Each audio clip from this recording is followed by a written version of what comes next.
Jesus' day, a teacher would walk up to somebody and say, "Hey, come be my disciple." They were chosen. Have you ever been picked? Have you ever been picked? You ever had somebody come to you and go, "I want you"? You ever had somebody look at your job and go, "Hey, I want you to come to my company"? You're like, even if you don't want the job, you're like, "Yeah, I got picked. I got chosen. I want you." They walked up and said, "Hey, I want you." It's like, remember when you were in high school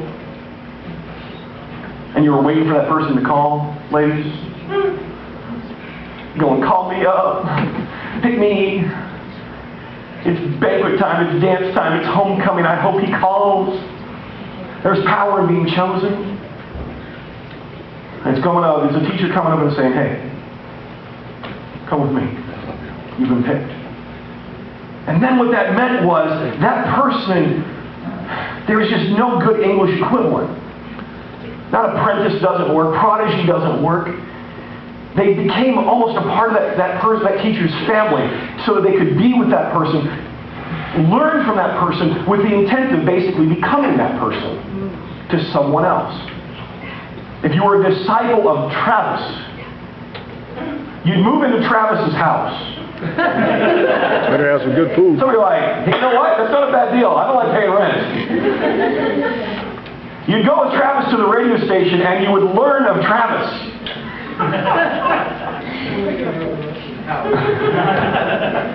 And so you'd be hanging out in the studio with Travis, learning how to do the radio thing. You'd be going by the computer with this really strange DOS program. Yes, they still use DOS at the radio station. One program. Doing scheduler.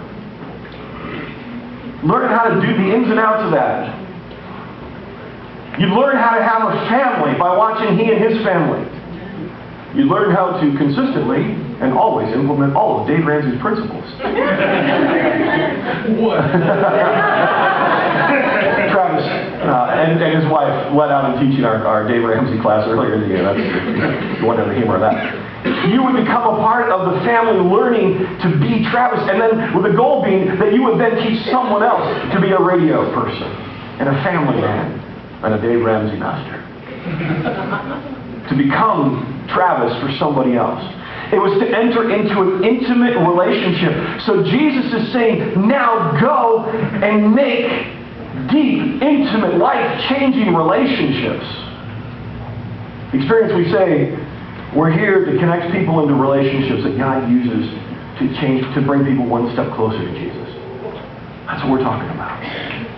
Getting deep in a relationship. But you notice what he said first? Therefore go. We went on vacation a few weeks ago. You know the hardest part of vacation is?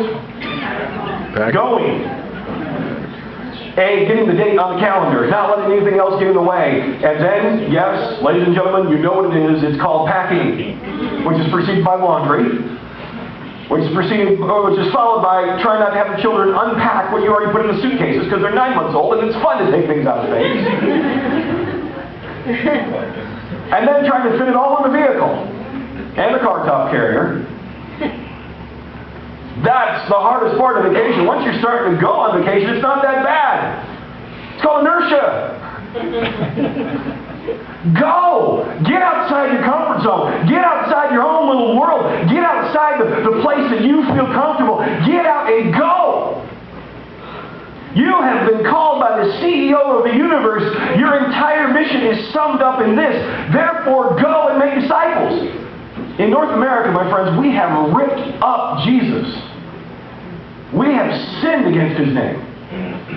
We have made Jesus into Super Oprah. Makes us feel warm and fuzzy every day at 4. And on the weekends, get a little more. Jesus is there to fix my problems. Make me feel better about my life. According to Jesus, He pulls the trump card and says, I'm it, and your mission is to go out and make earth-shatteringly, intensely intimate relationships. That's why I've called you. You have not been called to come to church. You've not been called to have quiet time with God. No more than an army is got together to have rallies in a gymnasium and go home and clean their weapons so that they can go back to the rally waving around a shiny weapon. The purpose of an army is to go out and do battle. We have been called to go out and do battle, and the battle is entering into real, powerful, honest, God-based relationships, because everything in life is coming up against that. It means you gotta go, and it's a lot easier to stay and talk about it. It's a lot easier to click the television back on and relax one more minute, which turns into one more day. You have been called to go. And then how do we do it? Continuing in verse 19. Baptizing them in the name of the Father, the Son, and the Holy Spirit. What does that mean? It means new life. I've told you this before. There's two words for baptism in the Bible. The one that's used consistently, or in Greek rather, the one that's used consistently in the New Testament is baptizo. And the best definition we have is from a Greek poet who wrote a recipe for how to make pickles. So you take a cucumber and you dunk it, you baptize it in water, and then you baptizo it in vinegar. Because that's the change. When it transforms from being a pickle, from being a cucumber to being a pickle, is when you immerse it and change it in vinegar. He's saying, baptizing them, changing them by the power of the name, the power, the authority of the Father, the Son, and the Holy Spirit.